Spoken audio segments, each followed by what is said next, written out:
When I talk about getting arrested at 18 and spending half my life in prison, people often ask me about my childhood. They want to know if I grew up in a criminal household. And the answer is kind of yes and kind of no. Because my mom did drugs and drank, but she wasn't really into the criminal life. I mean, she was a professional, she kept everything above board. But my dad, he was a different story. My dad had lived a really interesting life. It started when he was young. He was the son of a drill sergeant and a stay-at-home mom, and his dad used to do drill sergeant stuff, like come into his room with a white glove, and if you found a little bit of dust, he'd beat the shit out of my dad. So he grew up in this incredibly abusive, incredibly controlling environment. He spent the rest of his life going back and forth between completely towing the line and completely rebelling against it. I remember him telling me when he first got arrested, he was 16 years old and he had to go to court, and he made a point of showing up all dressed in black. This was not something you did. My dad was born in the late 40s. This was a time where people wore a suit, they had their hair cut, they did something, but he was determined to be a gangster. He said, this is who I am, this is what I'm gonna do with my life. Even though he got in trouble, he didn't get a lot of time, he ended up joining the military. He joined the Air Force at 18. It's kind of that swing back on the pendulum, back towards the side of order, but at the same time, he was in the Air Force selling drugs. He was a medic. One of the things I think about is he said that ASVAB determined that he wanted to be a medic because he wanted to help people. And later in his life, he said, yeah, that was exactly what I wanted to do. I just didn't know how to do it. So he ended up getting kicked out of the Air Force. He got caught selling drugs, but one of the people he was selling drugs to was his superior officer. So that guy managed to swing it, so where he got an honorable discharge. I think the funniest thing about this whole thing is he went to college during this process, but he talks about not remembering ever going to college. He's like, man, I was on so many drugs. I have no idea how I went, how I graduated, how I did anything. So maybe the college standards weren't great. But then for the rest of his life, he vacillated back and forth between being a gangster, being a rebel, being a social justice warrior. I remember him talking about smuggling drugs from Mexico, because they would grow weed down there and they would package it in spinach cans and all these different things, and they would bring it across the border. And in addition to making money and living their high gangster lifestyle, they would do things like feed homeless people. They would run kitchens. They would run different things that basically were serving the community. Because he said, yeah, this is for me, but it's not just for me. This is part of everyone. Everybody gets a piece of this. So he was this guy who went back and forth. And obviously when he was really strung out on drugs, he was probably not helping anybody. And when he was in a really good position or he was clean for whatever period of time, he was helping people. So again, he was going back and forth between these extremes, and I didn't really get to see him, but I grew up on those stories. Because as he was raising me, he would tell me two types of bedtime stories. One was about my stuffed animals, because I was a little kid and I had stuffed animals, and he had this thing where I would climb up the tree in my backyard and I would get to this cloud palace where my stuffed animals were, and I can still see it in my mind. He would tell me those adventures. Then he would also tell me about taking over a munitions plant in the 60s and shutting it down in opposition to the Vietnam War, and police officers getting killed and things getting destroyed and charges being laid. He had a very serious history. And I grew up on one hand admiring this. You did what you believed. You were willing to put your life on the line for what you believed. And I thought that was who I wanted to be.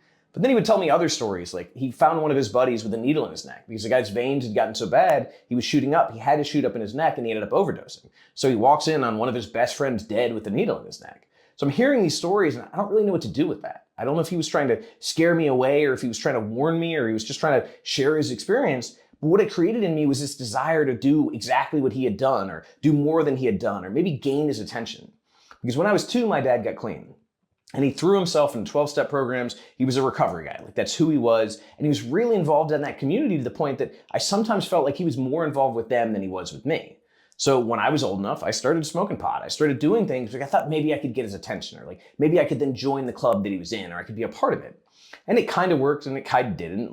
We continued to improve and then lose our relationship over time. We kind of fell out when I was 16 because he kicked me out of the house because I found that I had weed, which to me was kind of crazy. I didn't even have weed in his house. I had literally just smoked weed. And he was like, well, if you're going to smoke drugs, you can't be in my house.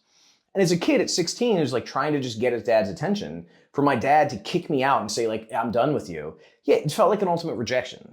It just felt like this abandonment, even though I was the one who had done something wrong or had broken the rules. But it was that understanding that I didn't logically know how to get his attention. I didn't logically know what I was doing. I had a lot of growing up to do. And as I was flailing around, I felt like I lost him at the time that I needed him most. Then when I went to prison, I remember him coming in when I first got arrested and just crying and being like, this is my fault. I told you these stories. I built up this idea. I did this to you. And I don't think that's true. I do think that I wanted to follow in his path or get his attention, but I don't think it's his responsibility either. It's that kind of mixed thing of, yeah, I got exposed to that. I got all these stories growing up. It was not unusual for me to imagine selling drugs or carrying guns or doing things because that's what my dad had done. And, if your dad does it, it feels normal for me to do it. But at the same time, he really did turn his life around. Even though he was a gangster and he was doing all these things and selling all these drugs, once he got clean, he was helping people. And he was actually helping people before he got clean. He became a substance abuse counselor while he was still shooting cocaine. So the story that always made me laugh is he would run a group. Basically, everybody's sitting there talking about what was going on. He would then go in the bathroom, shoot cocaine, and come out and run another group. And can you imagine being in a sobriety group and this guy just comes out skeeted out of his mind, like grinding his teeth and completely out of it? But he wanted to help people. He didn't necessarily know how to help himself yet, but he knew he wanted to help other people, just like the ASVAB said. The thing that made him a medic, he said, was showing he wanted to help other people. Then he continued on. He became more successful as a substance abuse counselor, as a speaker. He literally spoke all over the world about recovery. It was what he wanted to do. But then, once I was in prison for a few years, he came to see me one time and he said, Jesse, I don't want to be here anymore. My dad was very much a political rebel, and when we had invaded Iraq, he said, I don't want to be a part of this. Like, this is not okay with me. Like, we're invading a country for oil. This is terrible. He said, I want to move somewhere else. So he asked me, I was in prison 2 years into a 32-year prison sentence, and he said, is it okay for me to move? And I already felt so much shame and guilt about the fact that I had, wrecked my dad's life, wrecked my mom's life, put them through all this hell. Of course I was going to tell him yes, but in my heart, I didn't want him to go. I didn't want him to leave because I felt like I was going to be all alone. Like, I felt like I needed every bit of connection or every bit of touch point that I could have, and he left. So he and my stepmom moved down to Costa Rica. They bought some land, and she would work 2 weeks down there and then 2 weeks up here and go back and forth, so she was still making money. My dad just cashed out his retirement, and they bought some property, and he just lived this tropical paradise. I mean, he took his shirt and his shoes off and never put them back on. He would eat out of the jungle. He would go down to the water. He would eat fresh fish. Like, he just enjoyed himself. But at the same time, it seems like he kind of fell back into his addiction. Because one of his friends came up to see me while I was in prison and said, yeah, I went down to see Phil, and like, he was not doing well. What he described wasn't that he was doing drugs, but that same kind of addictive, compulsive behavior was coming up. He was like maniacally trying to control things or do projects or never slowing down or never feeling. And in that rush, he was kind of killing himself. And that's what ended up happening. Because he was out by the river one day and they found him passed out. And this is kind of scary because there are crocodiles and poisonous snakes and all these things around. They didn't know what was going on. And in this little village he lived in, there was no medical care other than my stepmom, who was a nurse practitioner. But they managed to get a helicopter and airlift him to San Jose. They got there and they found that he had a major blood clot. So they managed to clear the blood clot, get it done, but they also found that he had an issue with his heart valve. Basically, his heart valve from all the cocaine and all the drinking and all the craziness was not in good shape. But they checked out everything else in him and they said, hey, like, this heart valve is the only thing that needs fixed. And we could either give you a pig valve or an artificial valve, but an artificial valve will only last 10 years. My dad was in his late 50s at this point. They said, we think you're gonna last a lot longer than 10 years, so we wanna give you a pig valve. So they went ahead, they decided to do the surgery down there. They said it was basically the same level of care as he would get in the United States. He went into surgery, and I was in prison at the time, and I just knew he wasn't gonna make it. Like, I knew there was no way he would make it. So I was sitting back in the hole, and the counselor came back and told me one day, she said, Jesse, like, your dad's okay. I just wanted to let you know. Unfortunately, it was just a few hours later, because I finally went to sleep. I hadn't been able to sleep with all this anxiety, that they called me up to the front of the prison where my mom and my stepdad were to tell me that my dad had died.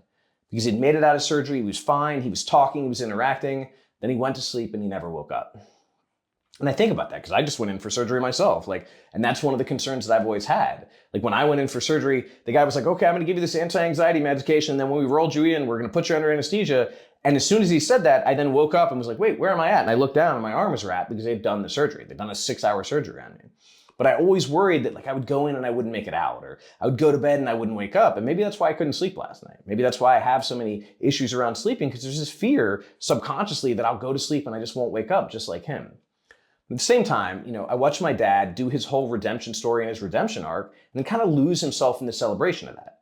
Because he moved to Costa Rica because he had done it. He had retired, he had celebrated, he had accomplished everything he wanted to accomplish. He was off to live his best life. And I think that's kind of the goal. Maybe that's with kids or grandkids. I don't really know what people's goals are. But for me, I don't just want to work to work. I want to work to be able to live the life that I want, to be able to help other people, to be able to have community, to be able to explore and travel. And that's what he was doing. I really admired that because his willingness to do that, do this thing that's scary or that's kind of uncomfortable, gave me that inspiration. And that's why, I'm waiting for the surgery to, kind of heal up. I'm waiting for my arm to hopefully get back to normal to where I can actually function to some degree. I'm waiting to finish the book. I'm starting a new job. I've got all these things going, but I want to go to Costa Rica. I want to go to Europe. I want to go to South America. I want to go all over. I want to have those exploring kind of adventures. And I don't know how I'm going to do that. I don't know what it's going to look like. And especially, like I said, now taking a full-time job is going to be, I guess technically it's a part-time job, but taking that is going to be difficult because working for Second Chancer Foundation, I can do that from anywhere. Except for the stuff we do at the local juvenile center and the jail, it's not an issue. But I don't know, is there Wi-Fi in the middle of the jungle in Costa Rica? I know there's Wi-Fi probably all over Europe. And part of it too is me just being afraid to do things, like afraid to go out on my own or afraid to take these steps. And a big part of that is from prison. So I look back and I think about my dad, who made a lot of mistakes and did a lot of harm, but he was also not afraid to do these things. He was not afraid to make mistakes. He was not afraid to put himself out there and go across the world and smuggle drugs and do crazy things. And I don't want to do the illegal things, but I do want to do the things that make me feel alive. Because I remember him talking about it, and I felt when I was younger that some of the criminal things or the drug things I did because they made me feel the most alive. But what I find is I don't feel that way anymore. I don't want to do those things anymore. What makes me feel alive is going around people. It's eating good food. It's seeing beautiful sights. It's being in water. It's having those experiences. Those are where I feel the most alive. So that's what I'm looking for, and that's what I'm hoping to do. When I think about the biggest impact that my dad had on me, a lot of people say, oh, well, your dad showed you the way to prison. And like, to some degree, yeah, he showed me the criminal lifestyle. He talked about it a lot, but I think my dad showed me how to take risks. My dad showed me how to do something that was hard and scary and not the most comfortable thing in the world, and that's what I want to take from my dad. That's the lesson that I want to have, and I want to live my life as fully and completely as he did at his best moments.